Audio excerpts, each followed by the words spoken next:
হেই ব্লিংস। তো আজকে আমি জেলিসা এফএফের তার শূন্যতা নামক একটি ওয়ান শট বাংলায় ডাব করতে যাচ্ছি। আর প্রতিটি স্টোরির মতো এই স্টোরিটিও আমি নিজেই লিখেছি। তো চলো স্টার্ট করা যাক জেলিসা ওয়ান শট এফএফ তার শূন্যতা। আর আমি আছি তোমাদের সাথে, তোমাদের প্রিয় স্যাম। তো স্টোরির শুরুতেই আমরা রোজের বাবা কিম সেলজিনকে দেখতে পাই।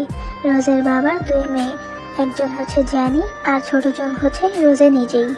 এই এই ওইখানে দুই একটা গোলাপও লাগিয়ে দাও, আমার ছোট মেয়ের বিয়ে বলে কথা, কোনো কমতি যাতে না থাকে। আর ইউনু, যাও তুমি রোজের আম্মুকে খুঁজে নিয়ে আসো। এই যে আমি এখানে, দেখো না বিয়ে বাড়িতে কত গেস্ট, সবাইকে তো আমারই সামলাতে হয় তাই না? যত যাই হোক গেস্টদের তো কোনো সমস্যা হতে দেওয়াই যাবে না, আমার ছোট মেয়ের বিয়ে বলে কথা। তো হয়তো এতক্ষণে তোমরা বুঝে গিয়েছো, কারণ লিংকসরা লেজেন্ড, দ্যাটস ওয়াই বুঝে গিয়েছো। আজকে জেলিসার বিয়ে। তো এইদিকে রোজের বাবা কিম সিওকজিন আর রোজের মা আইরিন বিয়ে বাড়ি সামলাতে ব্যস্ত। আর অন্যদিকে রোজেকে আমরা দেখতে পাই যে কিনা বউ সাজতে ব্যস্ত ছিল। কিরে, আমাকে দেখতে কেমন লাগছে? আমার বোনকে তো পুরাই আসমান থেকে নেমে আসা হুড়পড়ি মনে হচ্ছে। বান্ধবী, তোরে যা লাগতাছে না, এমনিতে তুই কম সুন্দর না, তার উপর এত সুন্দর লুকস দিছ আজকে। তুই বাবাই তো মনে হয় নিজেকে আর কন্ট্রোলই করতে পারবো না। দেখিস কন্ট্রোললেস হয়ে আমার বিয়ের আগেই যেন বাসর না করে ফেলে। আয়ু কথাটা কিন্তু ঠিক বলছে। ধুর, তোমরা কি শুরু করছো? আমার লজ্জা লাগতেছে। সত্যি কথা শুনে লজ্জা পেয়ে লাভ নাই বেবি গার্ল। হঠাৎ লিসা চলে এসেছে দেখে আয়ু অ্যান্ড জ্যানি ওই রুম থেকে চলে যায়। জেলিসাকে একান্তে সময় কাটানোর সুযোগ করে দেয়। এইখানে একটা কথা জানিয়ে রাখি, সেটা হচ্ছে জেলিসারা কিন্তু অনলাইনে 5 বছর আগে রিলেশন করেছিল। দেন যখন ওদের বিয়ের বয়স হয় তখন তারা একে অপরের বাবা মাকে গিয়ে সবটা বলে দেয়। ওরা রিলেশন করেছে অ্যান্ড এখন ওরা বিয়ে করতে চায়। তাই আজকের এই দিনে ওদের বিয়ে হচ্ছে, কারণ ওদের বাবা মারাও সবকিছু মেনে নিয়েছিল। আর মানবে না এবার কেন? রোজা যেমন রূপবতী তেমনই গুণবতী এবং লেখাপড়াও খুব ভালো ছিল। আর লিসা নিজেকে খুব ভালোভাবেই প্রতিষ্ঠিত করতে পেরেছে। আর লিসাও লেখাপড়ায় ভালো ছিল। আবার ওদের দুইজনের ফ্যামিলি স্ট্যাটাসও ভালো, তার কারণে ওদের বাবা মাকে রাজি করাতে ওদের একটুও কষ্ট করতে হয়নি। লিসা, তুমি এখানে কি করো? আর তুমি আসছো ভালো কথা, তুমি এইগুলো কি বলতেছো বান্ধর? আর বলছো তো বলছো ওদের সামনে যাবে না। যা বলছি ঠিকই তো বলছি বউ, আর নিজের বউকে আমি যা খুশি তা বলবো, তবে সমস্যা কি? আর এত সুন্দর লুকসে তুমি যে আমার সামনে বসে আছো, আর আমি যে তোমাকে কিছু করিনি, ওইটাই তোমার সাক্ষ্যবালার ভাগ্য। আবার লুচ্চা বলতেছো। এইটার মাসও কিন্তু বছর রাতে তোমার দিতে হবে বেবি। তো লিসার কথা শুনে রোজে লজ্জা পেয়ে যায়। দেন লিসা রোজকে জড়িয়ে ধরে। তো এইভাবে ওরা কিছুক্ষণ কথা বলতে লাগে। কথা বলতে বলতে হঠাৎই রোমান্টিক সিচুয়েশনে হঠাৎই যখন ওরা কিস করতে যাবে তখনই লিসার ফোন বেজে ওঠে। ধুর, এখন কে আবার ফোন দিল? রোমান্টিক মুডটাকে নষ্ট করে দিল। তো কল রিসিভ করে লিসা জানতে পারে যে কোম্পানিতে কি যেন একটা প্রবলেম হয়েছে। তো এমার্জেন্সি লিসা যেতেই হবে। রোজে, বিশাল বড় একটা প্রবলেম হয়ে গিয়েছে, আমার এখনই কোম্পানিতে যেতে হবে। সরি বেবি, বাট আমি সময় মতো চলে আসবো। কি? তোমার তোমার মাথা ঠিক আছে? কি বলতেছো? আজকে আমাদের বিয়ে না, আমি তোমাকে কোথাও যেতে দেবো না। বোঝার ট্রাই করো বেব, কেন বুঝতে পারছো না? আর আমি এমন তো না যে আজকে আর আসবো না, আমি ঠিক সময় চলে আসবো জান। তো রোজে প্রথমে লিসাকে যেতে দিতে চাইছিল না, বাট পরে লিসা অনেক বেশি অনুরোধ করায় আর এটা ইম্পর্টেন্ট হয়, লিসা না চাইতেও শেষমেশ লিসাকে যেতে দেয়। সব বুঝলাম, কিন্তু লিসা কোথায়? ও তো চলে এসেছিল তাই না? আবার কোথায় গেল? হ্যাঁ, ও চলে এসেছিল, বাট কোম্পানি থেকে আর্জেন্টলি ওকে ডাকা হয়েছে, তাই ও আবার চলে গিয়েছে। একটা ইম্পর্টেন্ট কাজে চলে গিয়েছে আর বলেছে যে টাইম মতো চলে আসবে। তাই তুমি চিন্তা করো না, লিসা অবশ্যই চলে আসবে। হ্যাঁ, কিন্তু কাজই চলে এসেছে, সব গেস্টরা ওয়েট করছে আর ওর ফ্যামিলির সবাইও তো ওয়েট করছে। তো মানে বিয়ের সময় চলে যাচ্ছে, কি করবো আমি বুঝতে পারছি না। ওকে একটা কল দাও। আইরিন লিসাকে কল দেয়, কিন্তু লিসা কল ধরে না। লিসা তো কল ধরছে না। আচ্ছা তুমি চিন্তা করো না, মেবি ও বিজি আছে, অথবা হয়তো বা চলে আসছে, রাস্তায় আসছে তাই কল ধরছে না। ও তো বাইক চালায়, হয়তো বা বাইক নিয়ে গিয়েছে এই জন্য রাস্তায় আছে তাই কল ধরছে না। আচ্ছা তুমি এক কাজ করো, তুমি রোজেকে নিচে নিয়ে আসো, দেন লিসা চলে আসলে বিয়ে শুরু হবে। ওকে, দেন আইরিন, আয়ু অ্যান্ড জেনিকে গিয়ে বলে রোজেকে যেন নিচে নিয়ে আসে। তারপর রোজে নিচে আসে। স্ক্রিনে আপনি রোজিকে যেইভাবে দেখছেন, রোজে নিচে ঠিক এইভাবে এন্ট্রি নেয়, যেটা দেখে নিচে উপস্থিত থাকা সবাই ক্রাশ খায়, সবাই একদম ফেলা হয়ে যায়। রোজের এরকম হট লুকে এইভাবে এন্ট্রি না দেখে ওইখানে উপস্থিত থাকা সবাই আফসোস করতে থাকে। ও মাই গড, শালিকা তো আমার সেই লেভেলের হট, সেই লেভেলের সুন্দরী। লিসার কপাল বলতেই হবে অনেক বেশি ভালো। হোয়াট দ্য ফাক, কিশোর বাচ্চা, কেন আমি সুন্দর না নাকি? আরে জানি বেবি, তুমি তো আরো বেশি সুন্দর। আমি তো এমনি বলছিলাম। মনে হয় বউ রেগে গেছে। এই লাইনটা সেরা ছিল, মানে বউ রেগে গেছে। আচ্ছা যাই হোক, তো নেক্সট সিন শিফট হয় 5 বছর পরে। আই মিন জেলিসার বিয়ে হয়ে গিয়েছে আর সেটার 5 বছর পারও হয়ে গিয়েছে। 5 বছর পরে সিনটা রোজের পয়েন্ট অফ ভিউ থেকে স্টার্ট হয়। আজকে আমার আর লিসার বিয়ের 5th অ্যানিভার্সারি, বাট আমি অনেক বেশি হ্যাপি। এই 5 বছরে লিসা আমাকে যতটুকু লাভ দিয়েছে, আমি কখনো এত বেশি লাভ এক্সপেক্ট করিনি। সকাল হয়েছে, আমি এইমাত্র ঘুম থেকে উঠলাম, কিন্তু ঘুম থেকে ওঠার পরের প্রথম ভিউটা আমি দেখতে চেয়েছিলাম যে আমি আমার হাজবেন্ডের বুকে মাথা রেখে শুয়ে আছি। আর প্রতিবার অ্যানিভার্সারিতে তো এটাই হয়, মর্নিংয়ে ঘুম থেকে উঠে দেখি আমি আমার প্রিয় মানুষের বুকে মাথা রেখে শুয়ে আছি। বাট এবার হলো না। আমি ঘুম থেকে উঠে ওকে বাসায় পাইনি। শুধু এখন না, ও তো কালকে সারাদিনও বাসায় আসলো না, রাতেও আসেনি। আর এটা সবচেয়ে কষ্টদায়ক ছিল। আমি এটা এক্সপেক্ট করিনি। তাহলে কি ও ভুলে গিয়েছে? ওর কি মনে নেই?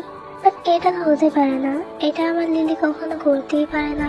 ওয়াই লিসা, ওয়াই আমাকে তুমি এভাবে হার্ট করতে পারলে বলো? আমি জানি না কেন জানি আমার চোখে অজান্তেই পানি চলে আসছে। আমার খুব খারাপ লাগছে, তাই আমি নিচে নামতে যাচ্ছিলাম, তখনই আমি নোটিস করি যে টেবিলে একটা কি যেন পড়ে আছে। তো আমি টেবিলের কাছে গিয়ে দেখি যে জিনিসটা একটা বক্সটা খুলে দেখি ওইটার ভিতরে খুব সুন্দর একটি জামা রাখা আছে, আর জামার পাশে একটি লেটার। বুঝলাম না এই লেটার কে রাখলো আর জামাটাই বা কে দিল। তাই আমি লেটারটা খুলে দেখি যে লেটারটা লিসার আর ড্রেসটাও ওই দিয়েছে। তো ও বলেছে যে এই ড্রেসটা পরে বাইরে আসতে। তো আমি কিছু বুঝতে পারি, তো আমি আর তেমন কিছু না ভেবে তাড়াতাড়ি ফ্রেশ হয়ে সুন্দর মতো ড্রেসটা পরে ফেলি, তারপর বাইরে চলে যাই। বাইরে গিয়ে আমি অনেক অবাক হয়ে যাই, কারণ বাইরে আমাদের গার্ডেনটা খুব সুন্দর মতো সাজানো, আর সেখানে একটা চেয়ার অ্যান্ড টেবিল সাজানো, মনে হচ্ছে কোনো কাপলসের জন্য কেউ সাজিয়েছে। হঠাৎ লিসা একটা ব্ল্যাক কালার স্যুট পরে একদম হিরোদের মতো আমার সামনে হাঁটু গেড়ে এসে বসে, তার হাতে একটা রোজ। এসব কিছু এত তাড়াতাড়ি হয়ে যায় যে আমি কিছু বুঝতেই পারিনি। Happy anniversary my wifey, my rosy ফুজ। I really love you my beautiful wifey, my world, my everything. You know, আমি প্রতিটা মুহূর্তে, প্রতিটা সেকেন্ডে, সারা জীবন ঠিক এইভাবেই তোমাকে রোজ দিতে পারবো, ঠিক এইভাবেই তোমাকে গোলাপ ফুল দিয়ে আমার ভালোবাসা ব্যক্ত করতে পারবো। অনেকের নাকি বিয়ের পর ডিভোর্স হয়ে যায়, কিন্তু ডিভোর্সের কথা তো বাদই দাও। আমি তো এই 5 বছরে নিজের মন থেকে তোমার জন্য একটু ভালোবাসাটাও কমাতে পারলাম না। শুধু এখন না, আমি জীবনের প্রতিটা মুহূর্তে, প্রতিটা সেকেন্ডে তোমাকে ঠিক এইভাবেই ফুল দিয়ে আমার ভালোবাসা ব্যক্ত করতে চাই। প্রতিটা মুহূর্তে মনে করিয়ে দিতে চাই যে আমি তোমাকে ঠিক কতটা ভালোবাসি। আর বিশ্বাস করো, এটা করতে আমি সামান্য পরিমাণেও ক্লান্ত বোধ করবো না, আমার সামান্য পরিমাণেও বিরক্ত লাগবে না। আমি চাই সারা জীবনে তোমাকে এইভাবে আগলে রাখতে চাই আমার বুকে, আমার ভালোবাসা দিয়ে, আমার রানী করে। আমি মন থেকে দোয়া করি, মন থেকে আশা করি যে আমরা সারা জীবন ঠিক এইভাবে একে অপরকে ভালোবেসে পাশে থাকবো, চিরকাল আমার হয়ে থাকবে তো। এইসব কিছু দেখে রোজি আর নিজেকে ধরে রাখতে পারে না, ও দৌড়ে গিয়ে লিসাকে জড়িয়ে ধরে, তারপর আনন্দের সাথে ওর বুকেই কান্না করে। আমি তোমাকে প্রচন্ড লাভ করি, আমাকে কখনো ছেড়ে যেও না, কখনোই না। I love you too. এটা বলার পরেই হঠাৎ রোজের চোখ ঘোলাটে হয়ে আসে। ও আর চোখ খোলা রাখতে পারে না, ওর কেমন কেমন জানি লাগতে থাকে। এরপর রোজে দেখতে পায় যে আস্তে আস্তে ওই জায়গাটি অদৃশ্য হয়ে যাচ্ছে। কিছুক্ষণ পর দেখতে পায় যে ও একটি রুমে শুয়ে আছে। আমার মাথাটা খুব ব্যথা করছে।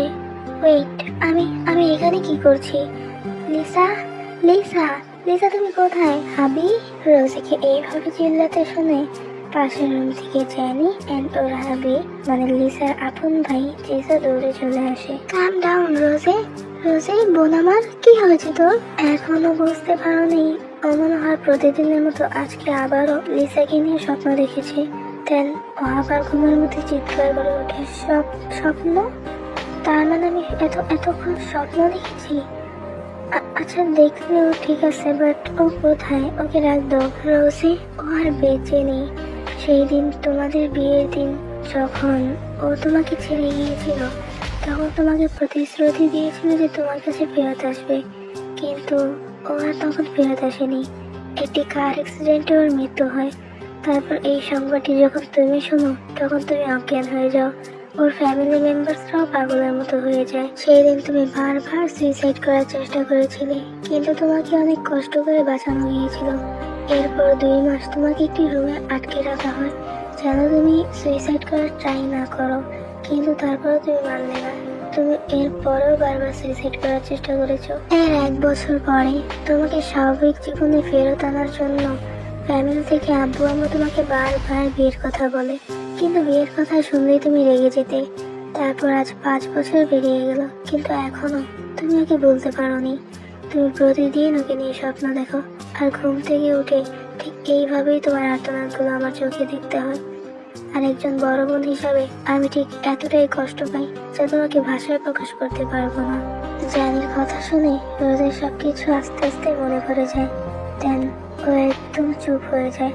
তারপর আস্তে আস্তে ওর চোখ থেকে 1 ফোঁটা পানি পড়ে। ওয়াই আনি ওয়াই, আমার সাথে এমনটা কেন হতে হলো?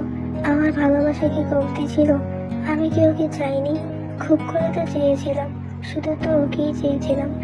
আল্লাহ কি পারতো না আমাকে দিয়ে দিতে ওকে? আমি না মেনে নিতে পারছি না। আমার বুকটা না খুব ব্যথা করছে। খুব স্বপ্ন দেখেছিলাম ওকে নিয়ে। প্রতিটা দোয়ায় প্রতিটা মনের সাথে তো ওকেই চেয়েছিলাম, কিন্তু পেলাম না। কেন কেন আমার ভাগ্যটা এত নির্মম কেন? রোজের আর্তনাদ দেখে জানিয়া নিজেকে সামলাতে পারে না। ও শক্ত করে রোজেকে জড়িয়ে ধরে। তারপর ওরা দুজনেই কান্না ভেঙে পড়ে। ওদের দুইজনকে দেখে তখন জিসর আর সিসার কথা মনে পড়ে যায়।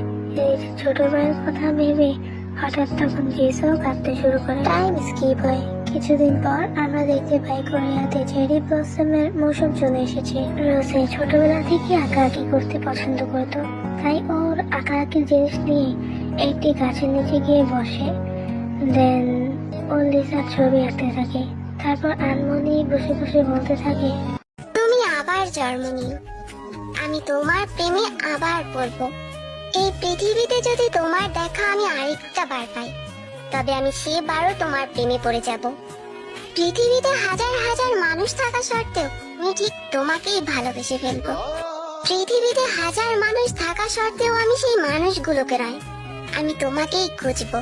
যদি এই পৃথিবীতে তোমার আবার জন্ম হয়, আমি শুধু তোমাকেই চাইবো, কারণ তোমার জন্মই আমার অপূর্ণ ভালোবাসাকে পূর্ণতা দেওয়ার জন্য। সো ওকে ব্লিংস, আজকের ভিডিও এই পর্যন্তই। দেখা হচ্ছে নতুন কোনো ভিডিওতে। সে পর্যন্ত বাই বাই।